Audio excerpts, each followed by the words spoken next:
Buonasera, signore, buonasera. Com'è bello stare a Napoli e sognare. Quante volte ho sussurrato amore ti amo. Buonasera, signore, kiss me goodnight. Buonasera, signore, kiss me goodnight. Buonasera, Charles. Buonasera. Buona Sera, Lena. Buona Sera. I thought I would sing it to you today. I appreciate that. Actually, I was listening to your dad's version this weekend, so I love the song. It's great. Yeah. He was the best. I love dancing to his music. I love dancing when you play it as well. I mean, I'm your group. Thank you, Charles. Well, hello out there, everyone. We hope that you're enjoying our little show, and let us know. Let us know something. Please let us know. Leave us a comment on Facebook or on YouTube. You can find the show on my YouTube channel, Lena Prima. So just look for it there. And of course, our Facebook page is Buona Sera Louisiana. So we hope that you will subscribe and follow us and watch the show. We appreciate it. Give us a topic to research or whatever. We always have fun. Every weekend we have a different thing to give credit to Italians for. Yes. So we just had Mardi Gras, a different sort of Mardi Gras this year, but Mardi Gras nonetheless here in New Orleans. And I wanted to do a show and tell today because I was given this beautiful shoe made by Lori Fleck. And thank you, Lori Fleck. She made me an Italian Muses shoe, Charles. Lena, that shoe is my gosh, what a shoe that is. That is a prima donna shoe. It's got pennies. It's got a trumpet. And inside is me and my dad. Wow, it has everything in it that's your life. I'm afraid to take the plastic off. Anyway, isn't that beautiful? My Italian Mardi Gras shoe. It is fabulous. What a nice tribute to have a special shoe for you. I'm going to treasure that forever. So, Charles, I was reading some history of Carnival or Carnavale, or that it actually has got some Italian origins. And I'm wondering if you know anything about that. I'm doing some, and Lena, at Jesuit we studied Latin. So Latin for carnival has two meanings because it's a shortened phrase. So carna means meat, carnivorous. We think of those words, and carnival could either come from the word valet, which means to say goodbye, which means saying goodbye to meat for like the Lent part, right, or lavare, which means to remove meat, like to remove it from your diet. So how it became which the other part of carnival, it's debated, but you definitely have those two words in it.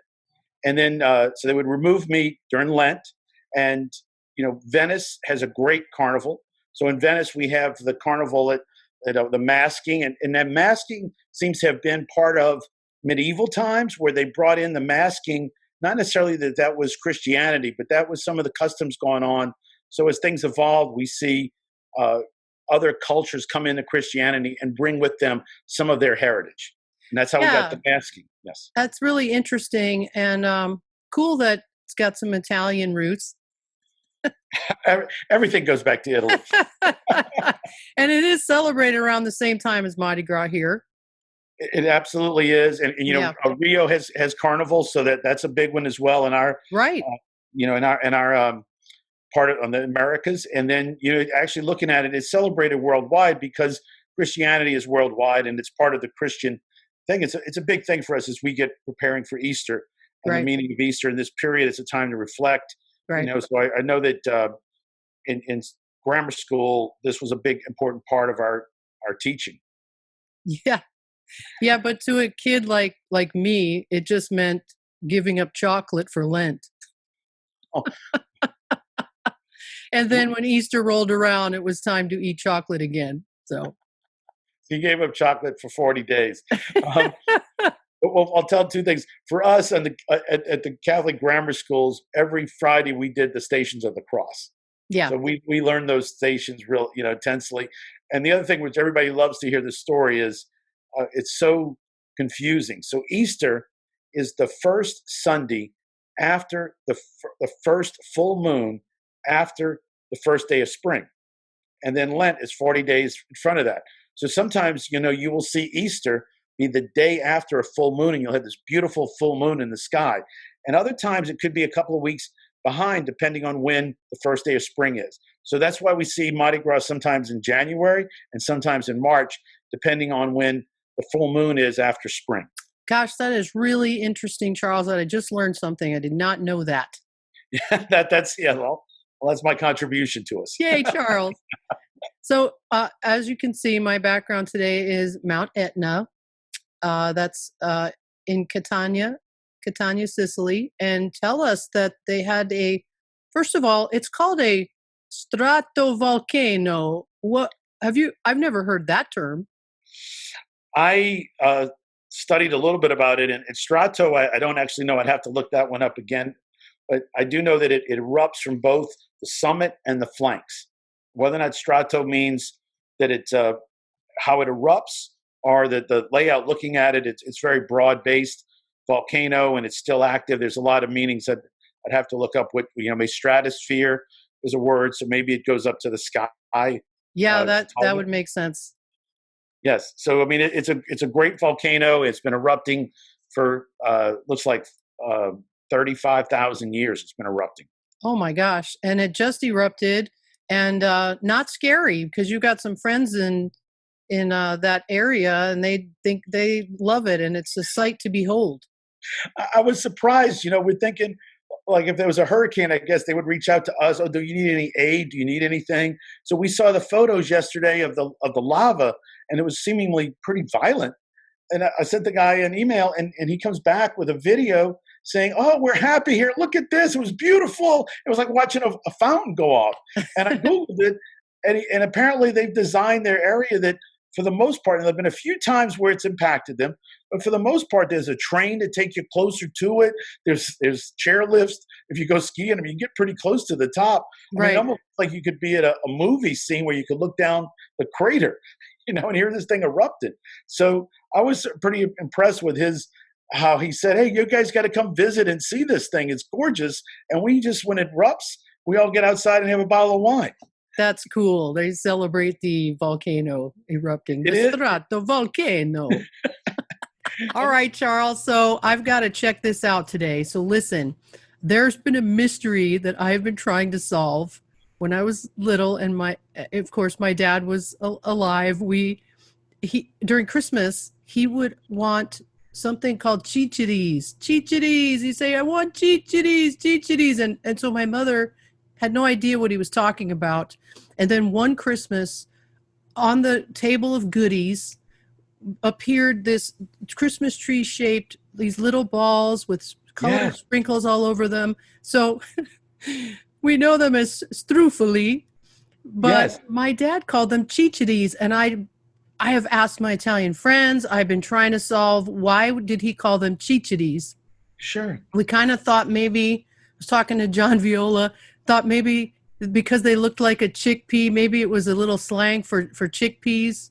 Okay. I don't know. So I happened to follow, somebody shared Vincenzo's plate on Facebook, and I happened to see one of his videos, and I loved him. He's an Italian he lives in Sydney, where there's a lot of Italians in Australia, by the way. So I started following his page. So during this Mardi Gras season, a video pops up, and he's making Struffoli, and underneath there's another word for Struffoli, and guess what it is? Chichirichiata. Chichirichiata. And it comes from Abruzzo, and that's what they call it there in Abruzzo. And when they celebrate Carnival, they make Struffoli or chichiris. Wow, I feel like I've heard that used, and I never knew where either. So that's neat, because that is a part of Christmas. I was so excited, and I just want to say grazie, Vincenzo's plate, and please follow him on Facebook. He is funny. I'm going to read a little bit about what he wrote about himself on his website. He says, "I am a 30-something-year-old Italian-born food lover and comedian, now living in Sydney. My YouTube channel launched in late 2013, and videos have collectively had millions of views already and reached thousands of subscribers. I am not pretentious or pretending to be a master of all things food. I am relatable, friendly, and make Italian food recipes attainable and not so serious. Not so serious. He's great. So check him out. You can follow him on YouTube and also on Facebook. And he's wonderful. And I appreciate learning, finally solving the Ciccioli mystery. But also, I have some quick Italian fun facts. The Italians have over 2,500 types of cheese. Did you know that? 2,500? We're not going to name them, of course. Stay tuned. Yeah. Here's another one. Italians consume 14 billion espressos each year. Billion? Yeah. That's why we have so much energy. We're consuming a lot of espresso. Here's one to round this out. Italy has a free wine fountain. Have you heard of this? No. Where is this? It's a real thing in Caldari di Ortona in Italy. The small town has a free wine fountain that flows 24 hours a day with locally grown red wine. The Fontana di Vino can be found in the Dora Saccese vineyard, which sits on the Italian pilgrimage route of Camino di San Tommaso. Wow, that is... I don't know, Charles. We got to explore this more, maybe. It's kind of cool. I will be. That is a great story. Well, speaking of exploring, Charles, right now it's time for Charles Celebrates Culture.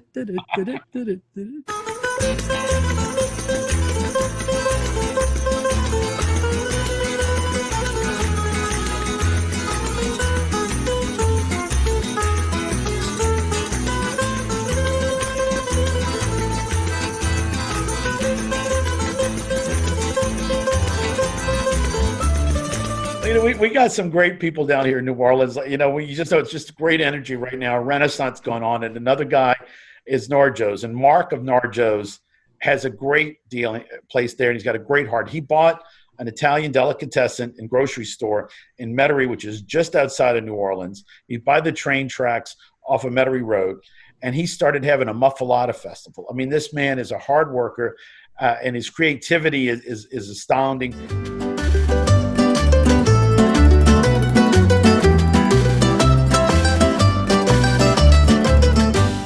Hi, welcome back to Celebrating Culture. I'm here today with Mark Suberville, who is the founder of the Mufilada Festival in New Orleans. Mark, welcome to the show. Thank you, Charles. Appreciate it, man. This is great. So you've started the Mufilada Festival, but before we go there, the history of the Mufilada, so people understand this big piece of bread. This hubcap-sized piece of bread is one of the kind of oldest and historic, I guess, foods in New Orleans. And this is one of those original food items here in the city. A friend of mine tells me that his great-great-great-aunt was Rosalie Mufilada, and that she lost her name when she got married. But then you were telling me that the Ruffinos picked it up. It started in like 1890 with the Ruffino family that made the Mufilada. Now the Mufilada is the bread, not necessarily the sandwich. You took a business that was going on, you've expanded it, brought it back, so you have a lot more at the store. Yeah. Like now, if somebody's looking for those Italian commodities, right, they can come here and get a lot of specialty goods. Yes, the store has been around for about 27 years, and it was the continuation of the traditional Italian grocery stores that were all over New Orleans back in the early 1900s. And I think that they defined a lot of the New Orleans neighborhoods. And we still get it today when people come in and they say, my grandparents had a grocery store just like this. Where was it? It was on the corner of. That's what I think this store represents. That's one of the reasons why I bought it and want to keep it going, is that it represents sort of the effort of those immigrants and all immigrants that came to the United States that put up a business, or started a business, right. and made it work and got their families through life and through school and everything else. Your Mufilada Festival, and you've taken it, you started in 2017. Yeah. In 2018, you expanded it. So what we're trying to do with the festival is, it is centered around the Mufilada, but that's very symbolic of the food heritage in New Orleans, and that's kind of the purpose of it. Being able to have people explore a food product like breaking a wheel of cheese, that's exciting because we're not only just tasting cheese and eating cheese. We're breaking open a wheel of cheese that's been cured for a very long period of time. When people experience that, they don't forget it and they appreciate food products more, you know? You had the entertainment, you had the gift shops, you had Italian desserts, Ferraris. Yeah, the Ferrari. And you're next to the train tracks. I think that adds ambiance. There were a few trains that passed. You have the Bocce Club of Metairie puts on a display here. There's a lot of culture besides just the food. It's an environment, you know? It's a feeling. You know, people tell me when they come in the store, it's like, you know, it feels different in here. It really does. It's this intangible that you really can't get at anywhere, I think, you know, and that's what we're trying to promote as well with the festival and with the store. It's a great place to come if you don't have time to get to downtown New Orleans and you want to get some Italian food. It's creating this culture. It's a little bit slower paced out here than the French Quarter is, you know, and I think, you know, it just gives people time to sort of be together. The patio is always available for people to sit on, and they have a good time out here. If someone wants to find you guys, you got a website? Absolutely, it's NorJoe. That's NorJoe.com, and you can always call the store. It's 504-833-9240. And of course, Facebook, Instagram, we're everywhere. Mark, thanks for being on the show, and thank you for what you're doing for the Italian community. Absolutely, enjoying it. And I just love what Mark has done at that store. So this is NorJoe's, and we've had a great time with him. And he volunteers for everything. If we got something going on at the piazza, Mark's there, and he's bringing food with him. So he just really supports Italian culture. It's worth stopping in and seeing what he's got. He's a wonderful guy, and I am mesmerized by the cheese wheel.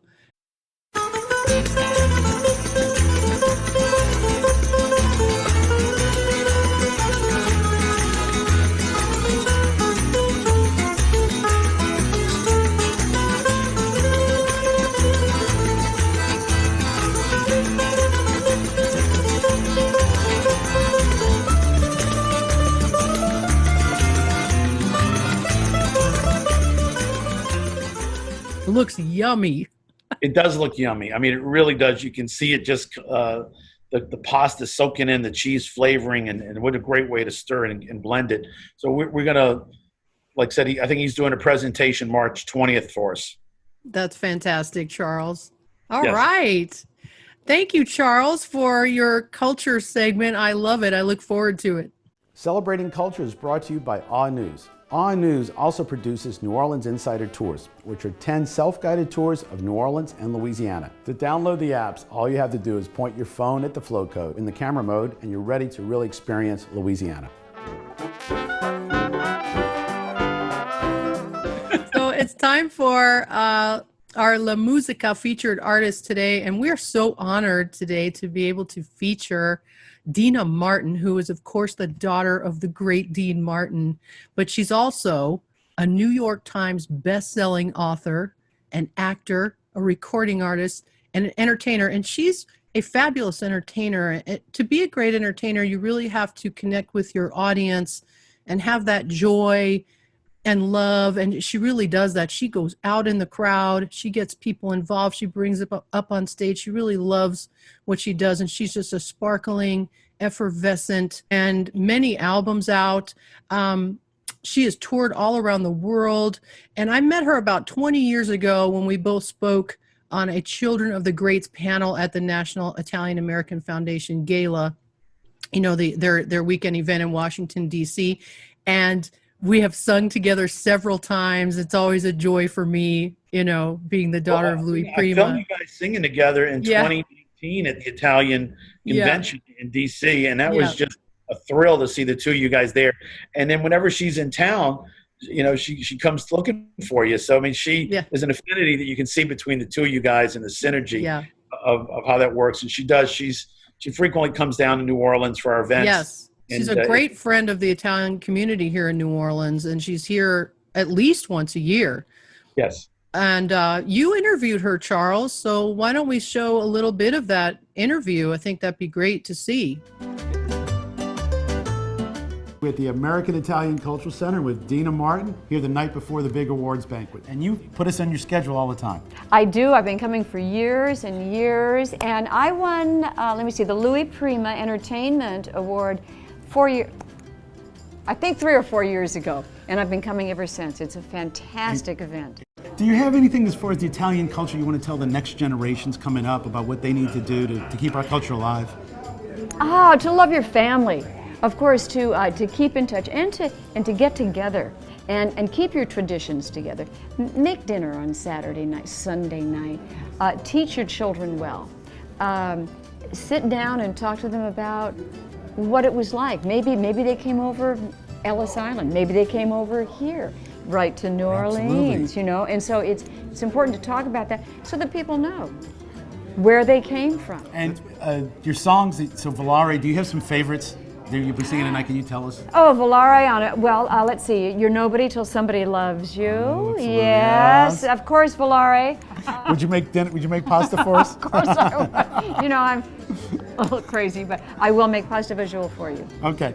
I'll be looking forward to it. Lena, thank you for stopping by. Thank you. Yeah, it is. And I've interviewed her a couple of times when she comes in. Each time I get a little bit different story because I learn a little bit more about her. One time it's her mother's or grandmother's cooking. Another time it's what she's working on, her projects, and then it's also as you can get a little bit more personal as the years go by about just her whole life and the legacy of Dean. Yes, yeah, great. Incredible legacy she has. She's also doing Deana Martin Live on Facebook on Fridays, and we're so thrilled to be able to show one of her live performances so you can see her in action. So let's watch Deana Martin.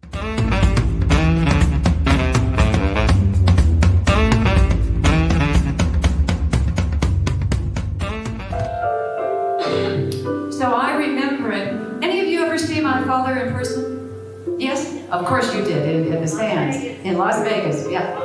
Well, this reminds me, it reminds me of actually being in Las Vegas. And I would be at the Sands Hotel. We would be sitting ringside, in the Copa room, and the stage would be dark. Then you would hear the announcer say, "Ladies and gentlemen, the Sands Hotel is proud to present the star of our show, direct from the bar, Deana Martin." And my dad would walk out looking so handsome in his, tuxedo and the red pocket square. And then he'd look at his conductor and he'd go, "How long have I been on?" And he'd say, "Ladies and gentlemen, tonight I brought with me my 7 beautiful children." And the audience would applaud. And he'd go, "No, don't applaud. Only took me 7 minutes." I had absolutely no idea what that meant. Then he would say, "Deana, honey, stand up. Let everybody see how pretty you are." So I'd stand up and the spotlight would shine on me and the audience would applaud. And I knew right then that I wanted to come up on a stage and sing this song for an audience just like you.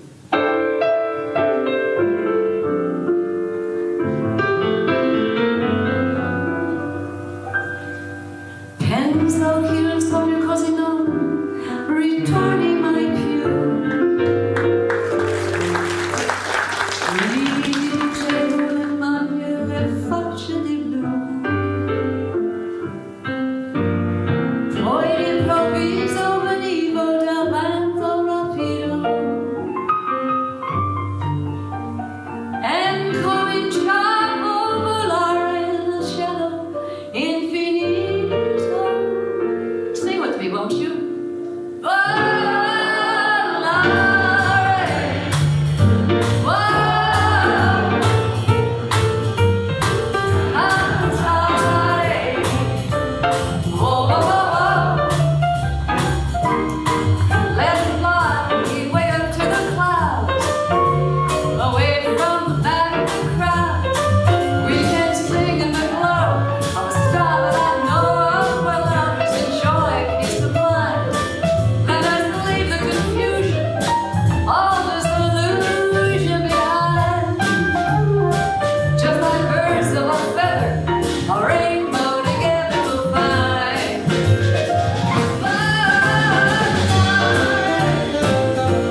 fabulous. That was a great performance that she did when she was here. She's just a fabulous performer. Yeah, absolutely. So you can follow Deana Martin on Facebook at Deana Martin Official Page, on Instagram at Deana Martin Official Page, on Twitter at Deana Martin, and subscribe to her YouTube channel.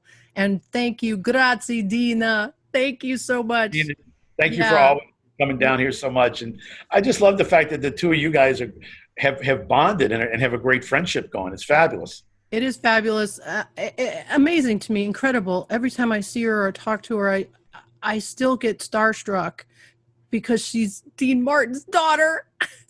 She's got that sparkle in her eye, and I love it so much. Well, when people see the two of you together, you're talking about being starstruck. You know, you take it for granted. But I was with that other sitting behind you a little bit when you guys were singing, and just the people seeing, oh my God, look who's singing together! It's Lena and Deana. And one guy, I think I told you, said, I would love to get a picture with them, and I said, I think I can help you there. So this was a really fun show today, and thank you all very much for watching. Don't forget to subscribe to our my YouTube channel, Lena Prima, on YouTube, where you will see these shows posted, and also follow us on Facebook. Absolutely, and as I think our friend Giovanni said, ciao, ciao, ciao, ciao, ciao. Does he say that too? Let's say that at the end. Ciao, ciao, ciao. See you next week. See ya. Bye-bye. Bye. Buona sera, signore, kiss me goodnight.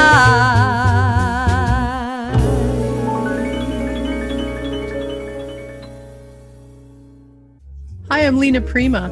My music is available on Amazon and iTunes, also BasonStreetRecords.com and LenaPrima.com. Please like my Facebook page, Lena Prima Official, and follow me on Instagram at Lena Prima.